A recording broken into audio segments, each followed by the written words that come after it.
people want. The Liberian communities in the diasporas are not left out.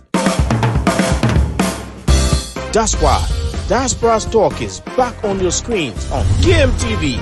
In fact, the United Party is not cohesive.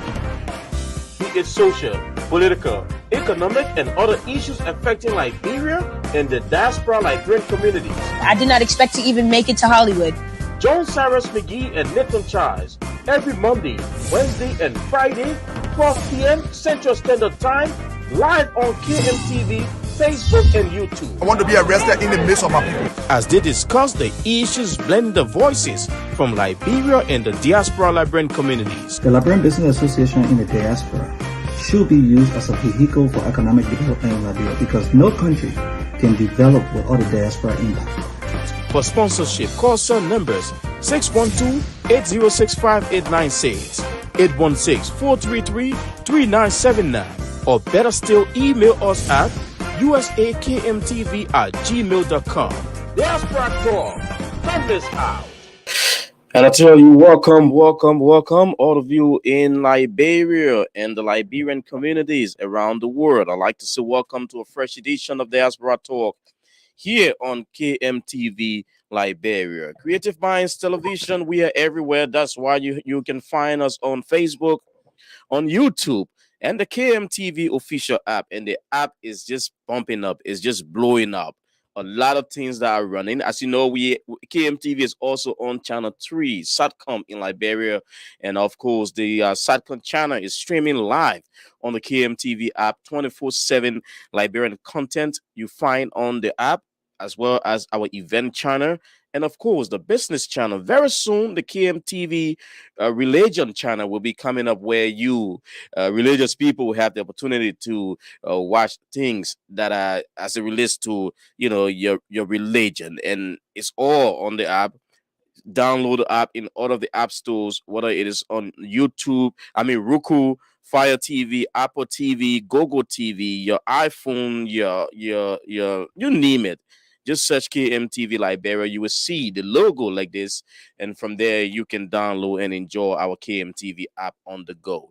Today is Monday. It's the 15th day of May, AD 2023. And it is holiday in our country, Liberia. National Unification Day was yesterday, May 14.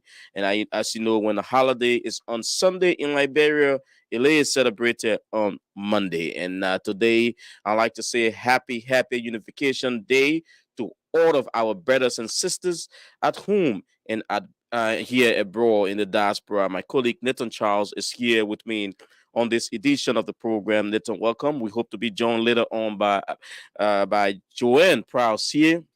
But today is National Unification Day, bro. Indeed, it's National Unification Day. It's a day after Mother's Day. After Mother's Day. So indeed, it's very much important in Liberia and all around the world. Mothers celebrated. We have celebrated our mothers for their remarkable sacrifices. They continue to make. That's a word because they continue to make. You can be 45 years old. Yeah, your mom is still there, making sure she can help. Get you those things that you need to do, whether it is some personal, help at your home or wherever you find yourself, your children, jobs, businesses. But the entire month of May is the month for mothers. And I keep telling people, once you have that upbringing from your mom, you keep telling your children. I remember in the homes, I always, we used to do this. My mom used to tell me, learn how to cook. So that memories will still be there. Sometimes you think they are wicked. My mom used to tell me, I love you, how I love you, the how I hate you. I was like, what? How can it both work, at the same time?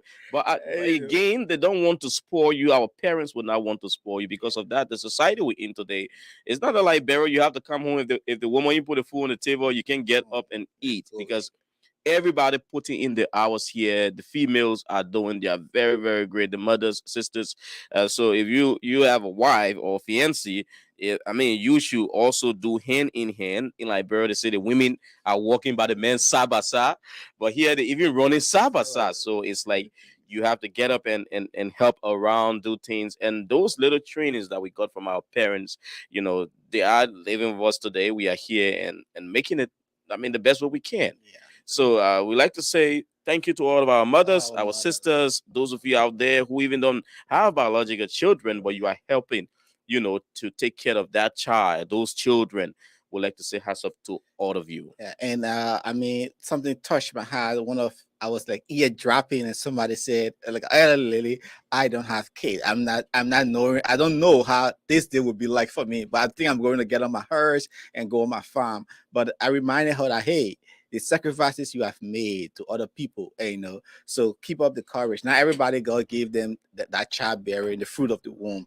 Also in Liberia, Cyrus was saying today is Unification Day. It's very much important. I have a famous quote here before I jump into just 2 minutes historic say of the Unification Day. The destiny of man is to unite, not to divide.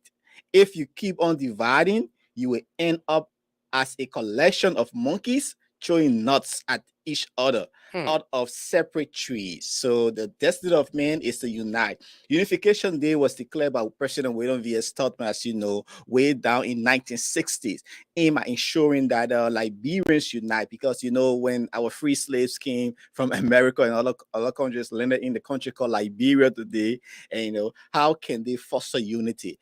Indeed, also too, this day is very important because it recognizes the sacrifices of people coming together, having people of colors uniting, incorporating our females. At a certain time, women were not allowed to vote. So all of these things were showing sign of separation. And President William V. S. Tubman thought it wise, say, hey, we need to enact this day as part of our integrated policy for Liberia, that hey, this is a national plan for all of Liberians. How can we participate in our economy, encourage our females to go to school, and other people communicate and improve our social well-being? So Unification Day is very much historic. And President George Weah, when he came in, he also implemented that policy, ensuring that hey, people from all walks of life, from Gibraltar,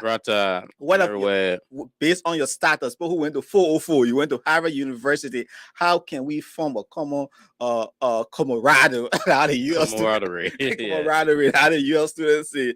So indeed, Unification Day is very important. Let us unify. But again, there's a big question: are we unified? It's just few days to election. Are we unified in Liberia? It's a big question. And it's coming at this time that, like you put it, the election will determine whether the country remains unified on a single trajectory, despite of the different political views, ideologies, how our people approach the elections. There are a lot of things happening, and not a lot of leaders being moved from one point to another. The political jumping ships and all of that. It is getting interesting by the day.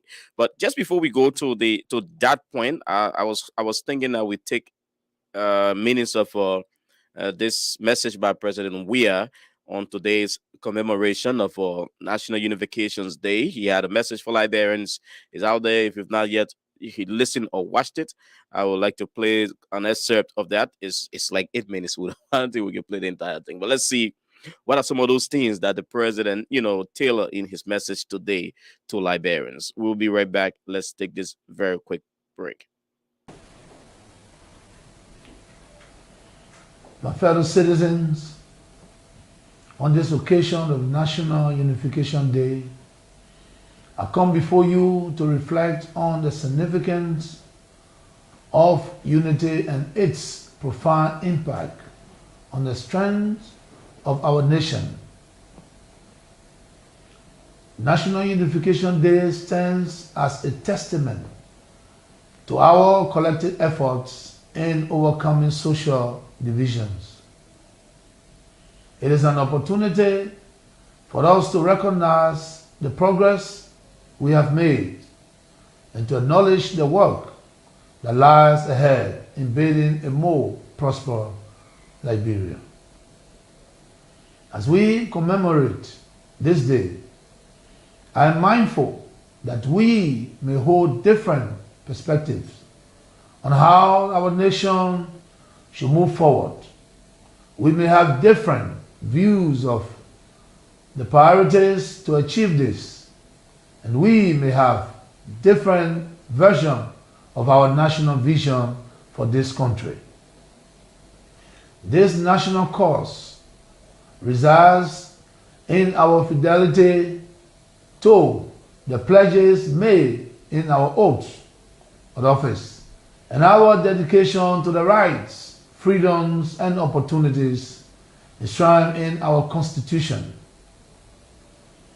Almost 6 years ago, when I had the honor to assume their leadership role as President of Liberia, our economy was faced with major challenges in the global market, with declining prices for our key exports and persistent increase in the cost of essential imports.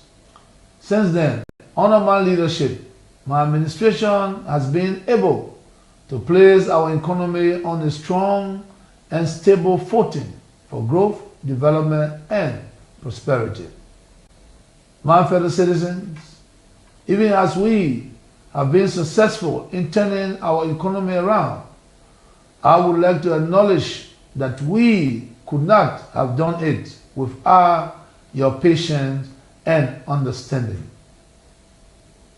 You have remained resilient, hardworking, hopeful, united, and committed to overcoming these challenges. Throughout our history, the noble people of Liberia have exemplified bravery, heroism, and a shared determination to keep our country peaceful and united. During the most trying times, you have rallied around your government, transcending political and ideological differences.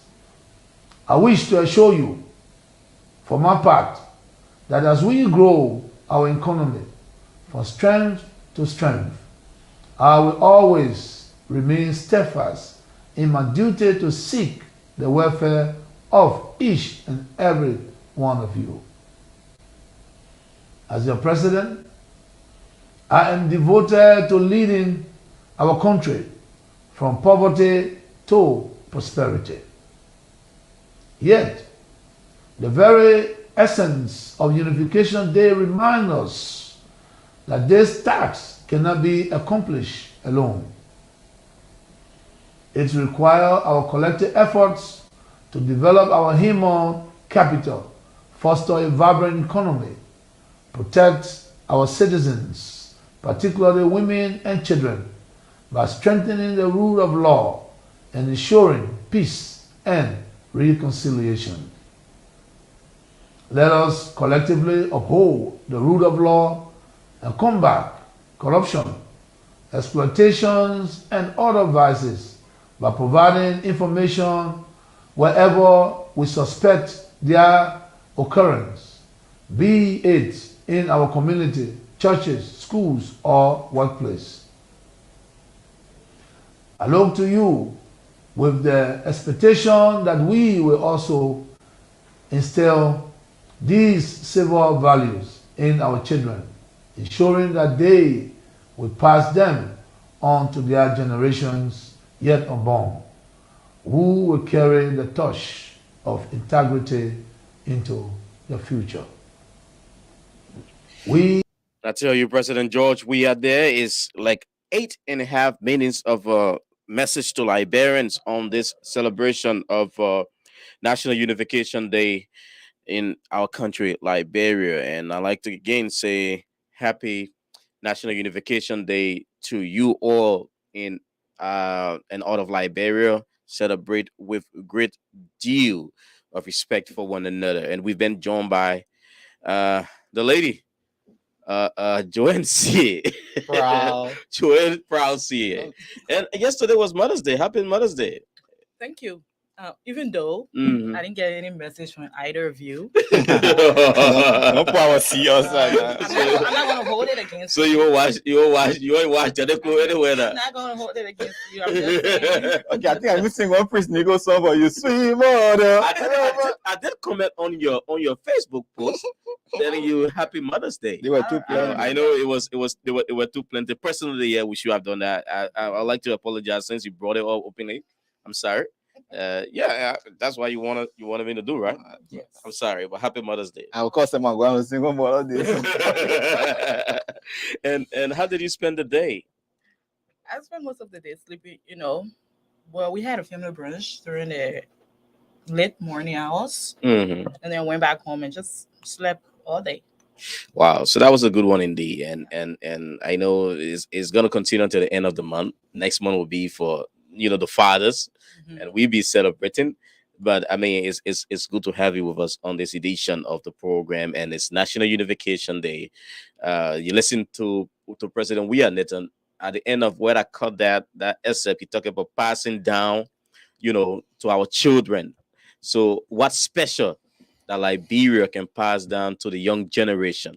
He talked about the fight against corruption, what his government uh, is doing in line with that, what he's working on, where he took Liberia from in 2018 when he took over to where we are today. But key he talked about is the need to remain unified as a country. The first thing is discipline. The first thing is discipline, because that's why we hold the family very much important in terms of any government.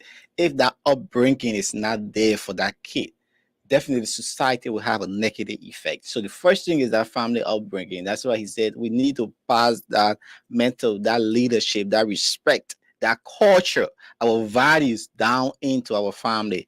And it's very much important. See what's happening in Liberia, right? We have years of war. One time I participated in the British broadcasting competition. Should all older people be given respect? And I was like, no, because guess what? I mean, should you take advice from all of them based on their origin, based on where they came from, how they were raised? Some of them, they've been in the streets. They only know some ghetto things and street things. So because they have not had that family upbringing, that discipline, definitely they are in the trouble. See the example of what's happening in the Western War. Our kids who came here maybe 2-3 years ago, and those who came here 18 or 21 years ago, who know the value of family. So indeed, President Weah message was there, but how can the government to also contribute towards ensuring that our young people are brought out correct? They're not selling in the streets. And these are other things, because they're on the streets whole day. What kind of discipline they will get? Their families don't have jobs. So I can go on. Joanne want to say something. She's a mother. Spit it out, spit it out, spit it out. Spit the beats, girl. We as parents, sometimes we try to be tough on our kids, but we still cannot eradicate the fear that we have in our hearts as they're getting out of the homes, because sometimes no matter how hard you try, they're still going to go out there, hang out with some friends, and who are going to have bad influence on them. But as a society, it is those things that we put in place to help them see the difference.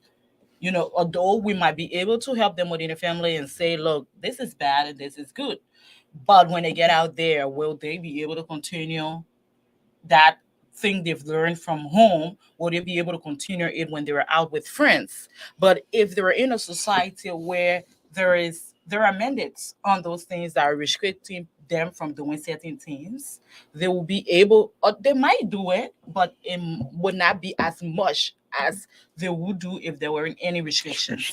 For instance, leaving home, though, back in 2013, when this whole Super Friday thing was really hard and wide around in the country. They didn't have any restrictions, and so students were skipping school and going to the beaches. The students would stay in their uniforms and be out there with alcohol and all of those kinds of things. you know and some of those students were kids from Good really homes. good disciplined homes with and they had strict parents, but they would still escape schools to go to do those kind of things. So right now, I'm saying this, that government should not only, just come up and say, let's do this and do that, but they should put in those implementations that will help be- these kids now are our future leaders. We are all, I'm not going to say as an older person or whatever, but we should have those things in place in the society, because a lot of the kids in Liberia, first of all, aren't in school. They were on the streets. They were selling, as you stated initially. They were selling. Some of them aren't even selling. They were just gallivanting to the streets. They were just walking up and down, looking for nothing. But and it is because there isn't anything to help them do. There aren't a lot of We have some recreational places in Liberia, but there aren't, there isn't a lot. And so because of that, they're just up and down the street. There aren't any vocational training to help them. There, so After those school after school programs. programs. So those are things that they should be doing A that lot will of help them, a them lot of them are vulnerable in a some lot. instances. Yeah. So there are a lot to be done. I mean, the issue of unification, we can look at it in a larger context. Do we see unity in our country at a larger extent? Especially when I was talking earlier on, this season that we are in is going to define Liberia after October. Where do we go? Where we see unity up to that very point. So we are looking. And But setting aside politics, Liberians are peaceful people. We are unified with the exception, because when it comes down to politics, that's when you see people going against one another and being, using Sarcastic. profanity and saying all of those things. But other than that, Liberians are peaceful people. Two of a Liberian can sit here with not just another Liberian, but any other nationality, and it's going to be really hard for you to even see or hear us arguing with that person or doing something out of the way. But when it comes down to politics, I think that's where our focus should be at this point, to keep talking to our people, to keep reminding them that Liberia is for Liberians. It's not for the politicians. It's not for those aspirants who are trying to get public seats. It's not for those presidential candidates, those representative aspirants. It is for Liberians. So at the end of the day, whatever chaotic incident they create, they are going to live in it. They're going to live with it. So that we should, keep reminding them, and hey, these people are in a position where they can leave Liberia anytime. yeah. If you listen to them and you create an peaceful environment where you and your family will have to live and struggle through it, you are the one who's going to feel the pain of it. Because this man can get on a flight and leave the country at any time. So that's where we come in. The media provide a space for public education on where we head next, and also the politicians must be able to tailor their message in a way that they get to know after election we still have a single country called Liberia. But onto the political scene, we all watch what happened over the weekend. Grand Bassa was the place of attraction yesterday after the Nimba convention of the CPP. Mr. Cummings was given the mandate of by the CPP to head their ticket at that convention, and there was something that was dramatic, Nathan. Everybody expected Mr. Cummings to have announced his running mate, and then all of a sudden he announced that they're going to use another 2 weeks, which will push that to the 27th of this month to announce his running mate. And that will be done in the person's county. But until that point, that there were two names that were out there. Councillor Charlene Bronskin of the Liberty Party, the Musa Bedete end of the Liberty Party, and former Senator Milton Westonga Finley of both of them of Grand Bassa. Though sometimes surprises will just pop up, names that you're thinking will be, might not be. But from all indication from the rank and files of these people, the people that are close to them, it now shows that the nomination is heavily leaning to Charlene Bronskin. So we expect Bassa to be another place of attraction very soon. But on the back of that, you had a huge endorsement yesterday of former Vice President Joseph Boyka after Senator Yoblin Kanga Lawrence was left on the wayside. There were attempts by the Cummings Black to recruit her as running mate. It didn't work. Yesterday, Grand Bassa was the seat of attraction. And just before we talk about that, I would want to play an excerpt from her yesterday when she declared her support for former Vice President Boyka. There were some shots taken at the ANC, not the ANC, but the CPP, especially the Liberty Party, part of the CPP headed by Musa Hassan Beleti, So their chairman. The CPP get part. The CPP comprising of both the ANC and the Musa Beleti part of the Liberty Party. So there were shots and there were responses, and we will play you those excerpts and see. Then we can talk about what's coming out of the entire opposition bloc whether leading up to there might be a runoff, whether the shots that are taken now will be able to sustain them into a safe runoff with whoever that goes, you know, to a runoff with President Weah. So that's the biggest picture a lot of people are looking at, people are talking about. But let's listen to now they're calling her the rescue mother. Yeah. You know, Boyka is rescue one, Poon is rescue two. Now she's been termed as rescue mother, Senator Yomli Kanga Lawrence. Let's listen to her. Mr. Alexander B. Cummings, followed by Ambassador Boyka, who had come a few days following the nomination to see me for the consolidation of our effort. Then came one of Liberia's best legal minds and astute statesman, Councillor Tiawan Bongo of the Liberia's People Party, LPP. Our team met with teams designated by these individuals and had frank discussions. Those discussions and the different layers of consultation have given us an insight into why and how we must act. In arriving at the decision we announced here today, following those engagements, we are guided by the following considerations. 1, the safeguarding of the political image of me and my team. The general direction of our policies and supporters.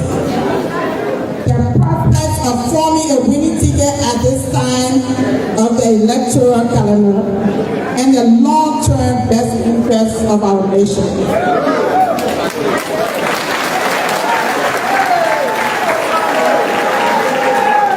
In relation to Mr. Cummings' ANC, we do not see it necessary to form a political alliance at this time.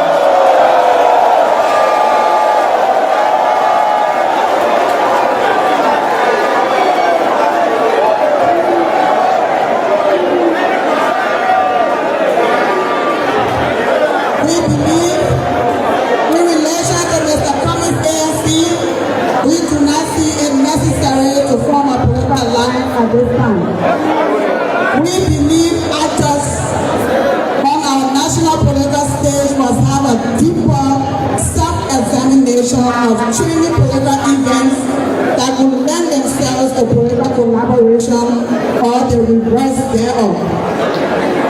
In the Democratic Party's specific case, it will be a deviation or indeed a betrayal of the trust and confidence of our thousands of partisans to unwittingly find a political leader sitting on a ticket with Mr. Cummings in lack of his unending support to the man who desires a surrender Democratic Party.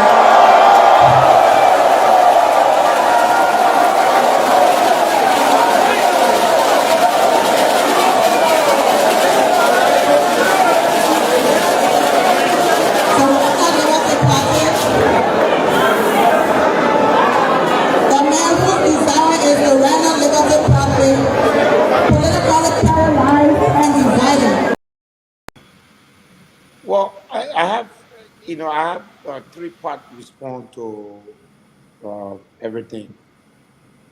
One, I think it is within her right at this point to decide who she wants to support, and you have to respect that. I also believe that one thing that we continue to get wrong, Commander, and I will say this to you, is that when the law makes a decision, you don't necessarily have to like it, but you have no choice, you have to accept it. We want to quote all the way to the Supreme Court to say that the 2017 election was fraudulent, that we were robbed of victory. We stayed the course. We spent almost 45 days in the court system when the court decided. We didn't like the outcome, but that was it. We had a disagreement. We had issues in the party. We've gone to the court, and the court has made a determination that there's no other recourse beyond that. And I think that both the Unity Party and Senator Youngli Kanga Lawrence should respect that. The court has said that the executive committee was legitimately put into office and that it is right to make decisions that it made, and therefore those decisions that it made are valid. At that point, I expect the Unity Party to respect that for several reasons. One, you want to run the country. One of the things you don't want to do is to be seen as defying the court system, because that brings into question your intent. The other thing is, as I see it from the side of the Unity Party, I have been in this election, and we all have been in this election, at least 3 cycles. This is the 4th cycle in our new republic.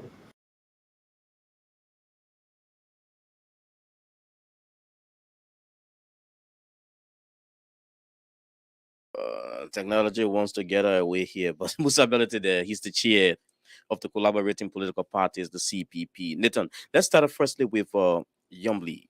Reasons why she couldn't have, gone with Mr. Belete. I mean, with Mr. Cummins. Key to that is Cummins is deeply in bed with Belete, whom she said all his interest has been to destroy the Liberty Party. And her alliance with him, she couldn't just sit on the table, with such a person. For me, it's politics, but sometimes you have to craft your words very carefully, because this is the same person you would need doing runoff. Because if you guys want to kick President we are out of power, you would need them. I don't take any politician comment so serious or dear to my heart. Even when they talk, I'm like, hey, it's just politics. These same people will flip the next minute, they will come back. We heard other people castigating people as wicked ticket, this and that. Yet and still they still come back. So I don't take no statement so seriously from this politician, because hey, Alexander Cummings did the same thing when during the last election, when he told his supporters that hey, I'm not going to tell you where to go for the runner, you can go and decide, and he left his people to go and decide. So it might come back again if he is not on the winning side for the second round of elections. Definitely, he will say, "I don't see a fit to support these people because of X, Y, Z." So indeed, for me, it's politics. We know how it's playing out, but again, the objective of the country is about Liberia. Politicians have interest, and they will do everything possible to win people. Sure their interest Yeah. is at the front burner. Jerry, you listen to Yombly. Yeah, I know with everything she's saying, I think a couple of weeks ago we even had her we had somebody from her team on the show, and he was saying if Joe Buckeye didn't pick her as a running mate, they will go to the polls and they will show him. It was Alexander Bieder. Basso will show him exactly what and they made of. And now she's the one who's even endorsing Joe Buckeye. So as you were saying, it's politics. Sometimes what you might think is this person's idea. Why do you think they were going to do? They will just turn around and do the absolute opposite of it. And so at this point I get that she's trying to show that she's not with them, because just a few weeks ago there were a lot of rumors that she was going as Cummins running mate. And so a lot of people had doubts about it, and I'm glad that she came up yesterday and she cleared that, and she cleared her name on that plan.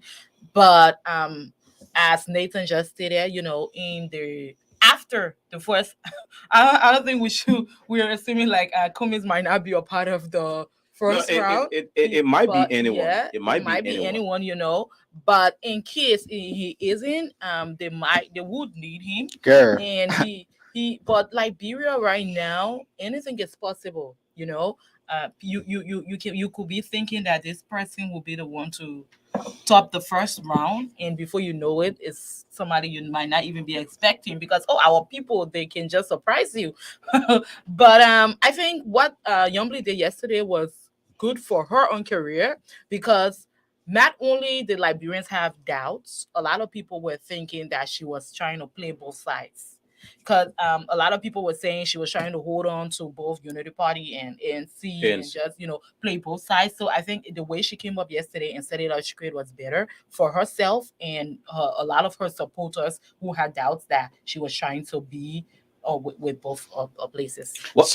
So for me, except because we have few days to election until something happens, it for me it's a clear prediction that since Young Kanga Lawrence joined that ticket of Joseph Boyka and Jeremiah Kuhn, looking at the amount of senators that are also supporting that ticket, election is all about numbers. Unless something happens, they are in a favorable seat. But guess what? It's politics. We don't know. Maybe some of that information will come out to turn the voters' perception. But to that point of a number of senators or representatives, most of them are going for re-election. They're looking for places to hang their coats, where there will still be favor in their district or their counties. But we saw what happened in 2017. Majority of them declared their support for Boyka. At the end of the day, was number one, and in a race with a rerun. I mean, a second run with Boyka.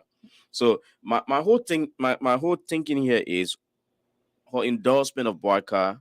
What do that mean for the opposition community, especially at this point that they are still taking deep stabs at each other? I mean, they are paying dead on Mr. Exambi's comments for what he did, and Musa Hassan Bedeti and a whole lot of the stuff. So maybe at a certain point we'll see, because they were talking about unity among the Liberty Partisan, but now things are turning around. How Cummins and the ANC and other people, the Liberty Bedeti group, dragged him to court. Right now, coming back, looking at what is the lesser evil. And they've had a lot of disputes within their group, because even when they came up and they were insisting on getting a recount during the entire voter registration process or the census and everything, when they insisted on that, we did not get any statement from Cummins. Alexander Cummins, he kept quiet, and they did not even support the entire process. So there have been a lot of conflict within that entire opposition bloc. And so I feel like at some point they might think that they were trying to get back at him, but this is politics also. If you're trying to get back at somebody, there will be a time that you might need them. And so right now they might, they will be saying, with everything he's done, he stayed away from them. They've tried to implement a lot of things, and he's not been a part of it. And so I see wherein they would not want to associate with him right now. I get that part, but are they going to maybe come back to him later? That's join, Because what they will offer a comment and his other supporters could be a reason for them to, like you saw, even when Prince Johnson supported George Weah, there were some slots given to the MDR. So based on what they will get, Prince Johnson said, "When they get him the meal carrying, who sent the meal? He said, who sent the meal now? You gave MDR just poster." So and looking at Grand Bassa County, looking at Nima, it's already divided. When those Tiawan Gongo is from Nima, Chikun is from Nima, it's already divided. Coming to Grand Bassa County, we see Charlie Bromsky, the daughter of Charles Bromsky, is still on the side of Alexander B. Cummins. Young Kanga Lawrence is on the other side and stuff like that. So that's the whole divide we're going to see. I just see a lot of backlash on social media about Charlene being chosen. A lot of people have been talking about what her father didn't do, the things her dad didn't achieve, and she's trying to be overly ambitious and all of those kinds of things.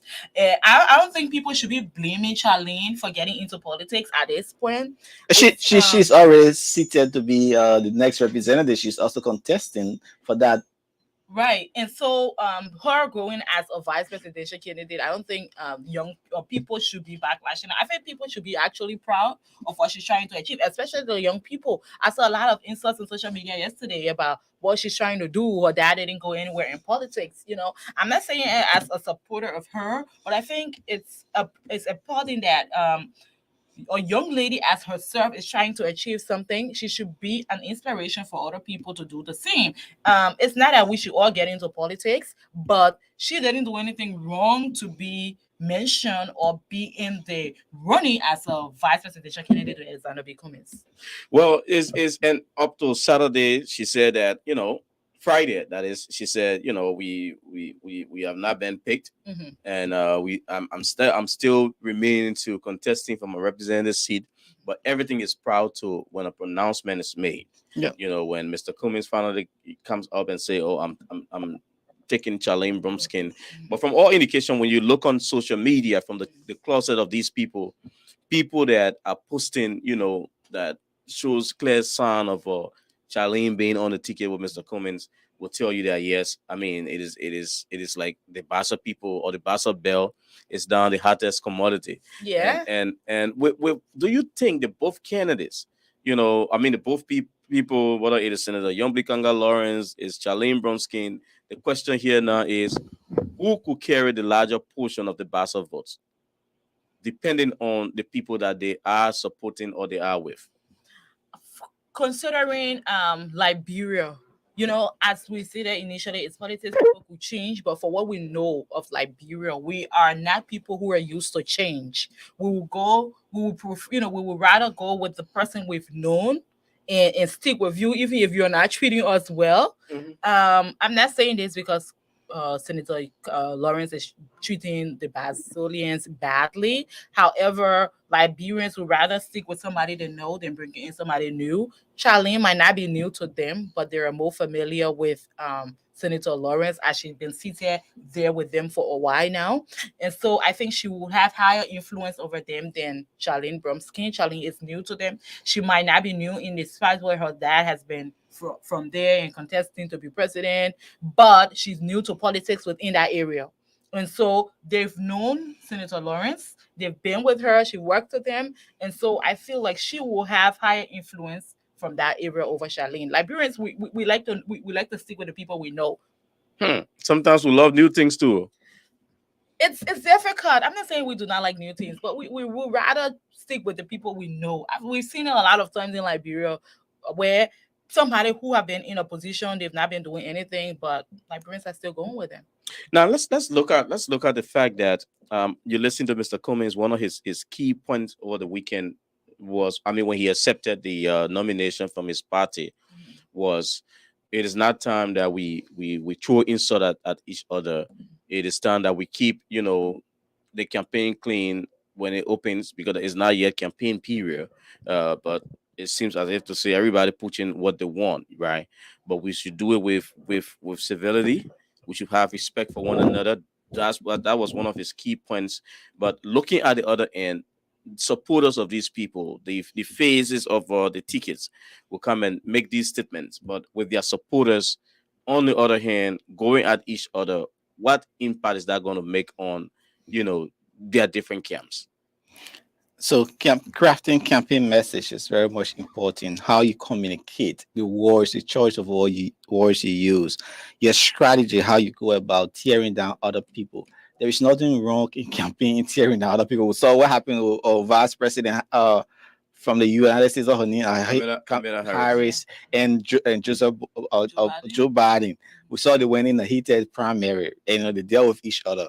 So indeed, but hey, the idea is the country first. To this person interest, or to this person moral in line with you. So we can go about saying things. Oh, Prince Johnson is a warlord. Oh, this person is ritualistic. This person is tribalistic. person, but how do we send this message? How do we tear down, like Alexander Kuman said, because they are all fighting to kick out President we are from the power from power, and the ruling party too will be happy when they see these guys they're fighting and dancing and when they say, I'm sure they are in the war room right now. If this goes this way, this is how we're going to do it. If this person go to this other person, this is how we're going to tackle them. And they are coming with what reports or comments. They're looking at how to tear them down bit by bit. And trust me, the ruling party, they are looking at that ticket of Verity and who he will, what his name, Alexander Cummings, who he will select. They already know Joe, what his name, Joseph Boga, and Kuhn. They already know how to tear them down already. So they're crafting the messages. At the same time, the opposition is looking at the current government, what they have done, the lapses, and a boy from Gibraltar, what has he done for the people over the last few years, looking at Joe Howard Taylor, her own involvement. So come August, September, I tell you, right, it's going to be very much politically charged in Liberia. We're going to hear a lot of comments. We're going to hear a lot of Motorcycle Association, the Marketers Association, right, the Yana Boys pledging support to the same people at different occasions. Like few times you see different faces, the same faces in different t-shirts at different locations. That I think it's time that political parties or political leaders get rid of this whole Native Congo slogan they've been preaching, because I believe strongly that any political party that decide right now that they want to push that Native Congo thing, they're not going to go anywhere, because the young people right now are increasingly involved in this whole electoral process. They're voting, and believe me, that we do not care about this whole Native Congo thing, whether you're a Native person or you're a Congo person. The young people do not care. Maybe those older folks who've been into politics for a while might care about it, but there are a lot of young people who are willing to vote. There are first-time voters, and they have no idea what. We saw a huge draw for them behind McGill the other day in McGill, and they do not even care about this whole thing. So if you are a political party right now and you're preaching that, you should, and you want to go forward, you should get rid of that whole thing. Because I saw a post from some other social media talking about the Native and the Congo people. We need to step up and we need to do better, because a lot of things is going on in our country. I'm like, who is still thinking that way right now in this day and age? Who is thinking about it? Because I have a lot of friends back in Liberia whom have no idea of who to even call a Congo person or a Native person. That is slightly going away, and I think it's more of a tribal. It's a tribal thing, because he's from this region. We will support him because he's from this region. Because our politics is more of a tribal base. Yes, exactly. The Bassa people, no matter where they find themselves, which county they're in, they're going to vote for any Bassa man that is on the ticket, right? And the same way with the people from the Nima people, So that's where the Unity Party said they got a candidate who cut across most of the counties. Kun speaks Bassa. He got the Nima stuff. So it's like, where do you find yourself at what time, and who you putting in your playbacks? Like Nathan was saying, the ruling party will just be looking at the strategies of everyone. If you take Yombli, who do we take from Bassa? If you take this person from this place, we saw it with Wesonga Finley in 2017 when Boaka failed to pick him. When you look, we are took him, and the offer there, he was later foreign ministry.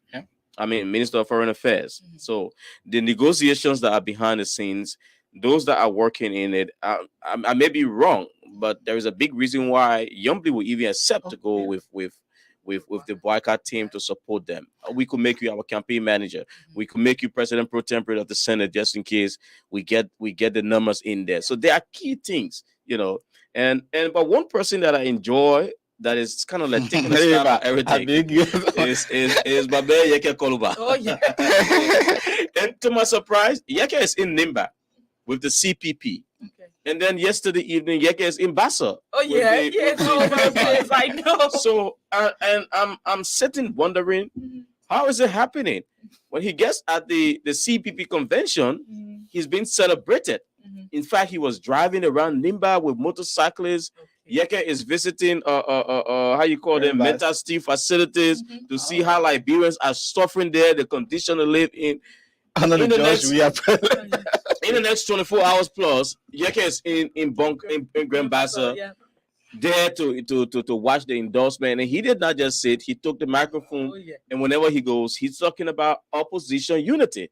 So my thing is, I think Yeke is playing his cards well. Yes. It's like both camps. Mhm. Nobody put Kennedy against me in my district.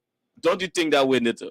Well, I think it's important. We have to unite because in the House of Senate and Representative is about numbers. Even the president, it will be a toothless bulldog once you have that power from the legislature. So if you equip that legislature, get them up running, definitely you will be a vibrant force in the economy. So that is true because And Yeke know he's been heavily chased politically out of the house. He saw what happened in the registration process. So how can he act like a twin mother, right? receive probably the endorsement from every opposition party that no matter what, the Yeke is going to be on the ticket in District 10. Nobody's getting on the ticket. Hey, you can blame him. You can blame him. It's politics. He's an independent. And he went as an independent, though he joined the ANC. But then if he's telling people, I will tell you to vote for Baka, I will tell you to vote for Cummings. But at the end of the day, he's pushing the issue of opposition unity. We need unity. And it's one of the best message they can preach, because if they aren't unified, none of them going to even go to the second term of the election. Who go to see it? Tiawan, like she praised Tiawan in that statement, but said that she could not have gone with him either, because it's like she wants to remain politically active, play an active role in this particular in this part. And be it as it may, people feel that because Yombly is not on any ticket, she's not politically 100% relevant. No, everywhere she's going now, you listen to her yesterday calling her role as chair of the female legislative caucus, the only woman who is the longest serving in the Senate right now. She's commanding her people, encouraging them to follow her wherever she is. So I think going forward, we're going to see a couple of different things leading up to the 2023 elections in October. But Emmanuel Bro is watching. He always follows us from Minneapolis. He says George Floyd. Yeah, the George Floyd area in Minneapolis. And he writes, I strongly believe that Senator Yombly Kanga Lawrence's endorsement to JNB won't in any significant way help him win the presidency. JNB is bound for failure in his attempt to become president. But that's his view. That's his view. But another person will have a different view on this one, and people would tell you she's a female. She commands a huge population of the Bassa people, and she will come with why you think everyone was chasing her? Because she has she has some power. She must have something that people think will help their campaign. So that from my own point of view, that's why I think she's a voice. Yeah, and again, because that's what I was saying, looking at the Joseph Boga, the stigma of the former President Sharif running the country for 12 years, looking at his physical appearance, his age. So these are the negative factors we've been hearing on social media now. Jeremiah Cohn, his stigma with Prince Johnson, who is only selfish, meaning that he only wants to seek greener pasture for himself, getting paid to play. So these are the negative factors. Are these people genuine? They're also looking at Joseph Boga is already old. He has said that he will not go for second term.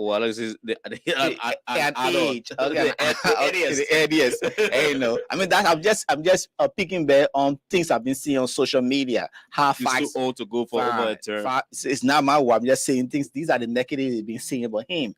Jeremiah Coleman emerged as a president, right? Maybe the next term or something like that. They are preparing him, but this is the man who, like Yeka said, he's not supporting no war crime code again and stuff like that. So these are all the negative facts.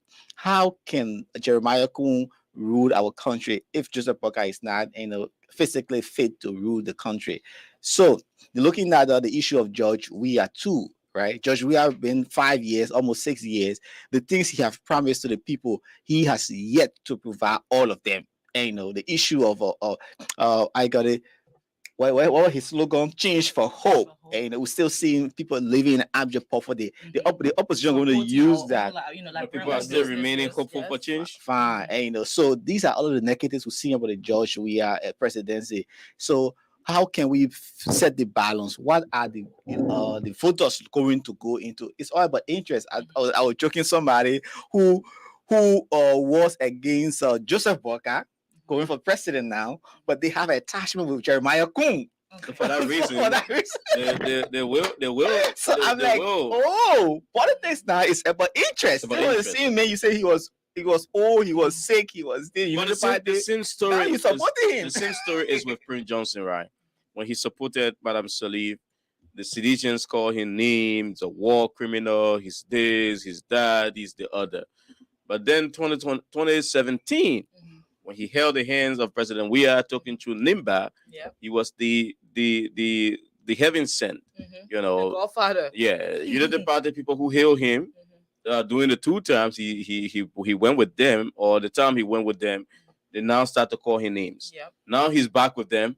The coin has flipped again. So it's like, like you put it, it's interest. Who is this person going with? What interest do I have, or do anybody who I know I'm close to, you know, having this person?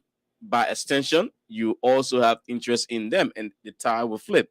So, I mean, Liberians will be watching from all walks of life, everywhere, to see what happens between now until October, you know.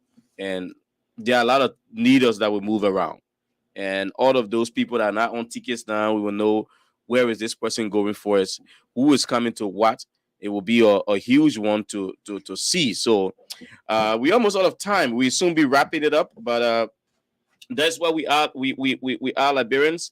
We are looking up to our leaders to run a clean campaign, making sure that, you know, the messages that they put out there are in the interest of our country.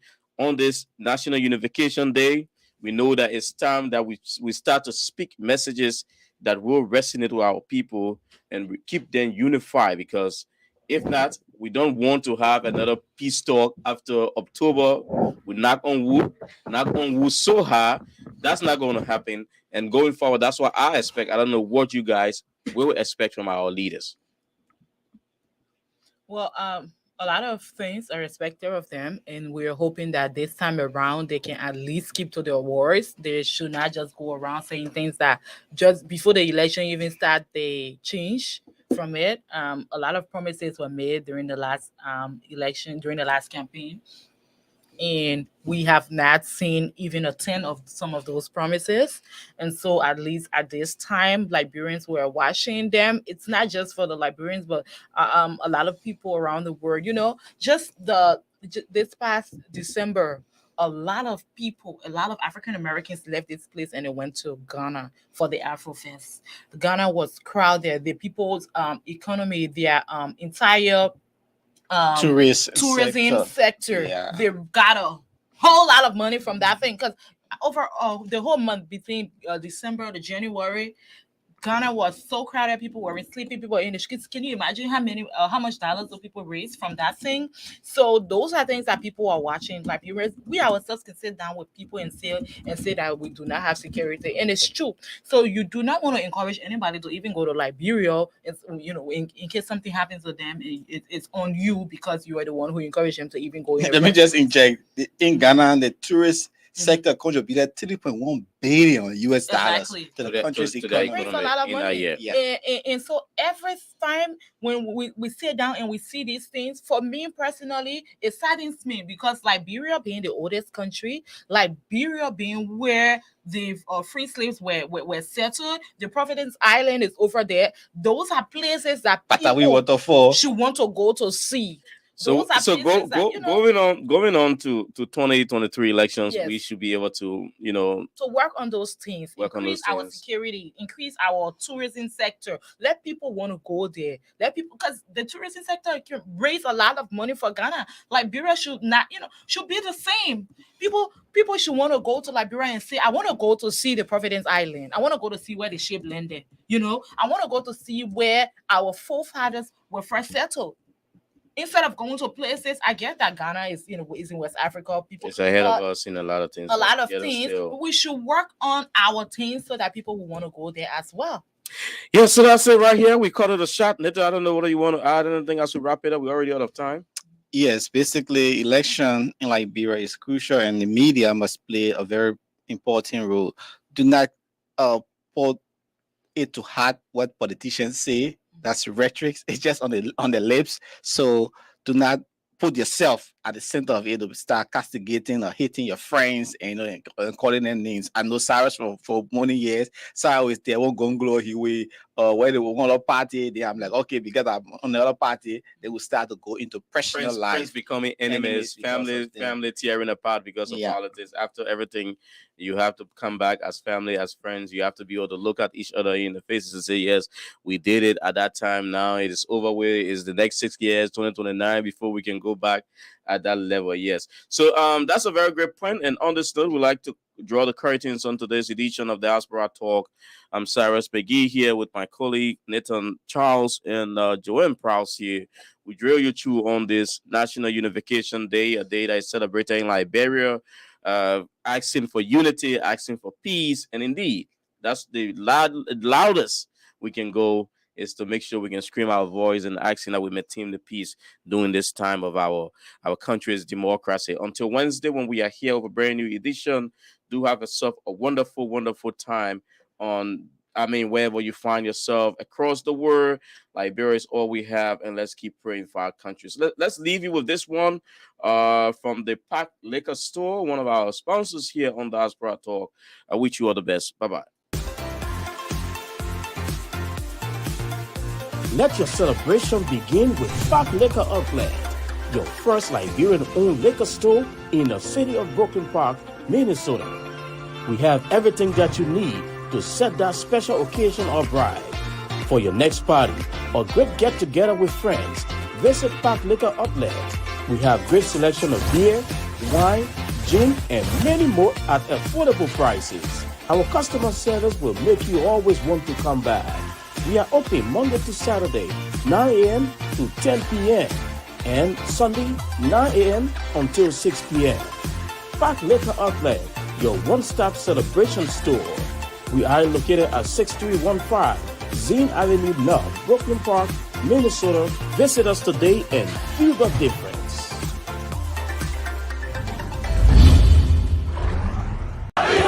When the issues of Liberia hit the news, what is it that we, the Liberian people, want? The Liberian communities in the diasporas are not left out. That's why Diaspora Talk is back on your screens on KMTV. In fact, the United Party is not cohesive. Be it social, political, economic, and other issues affecting Liberia and the diaspora Liberian communities. I did not expect to even make it to Hollywood.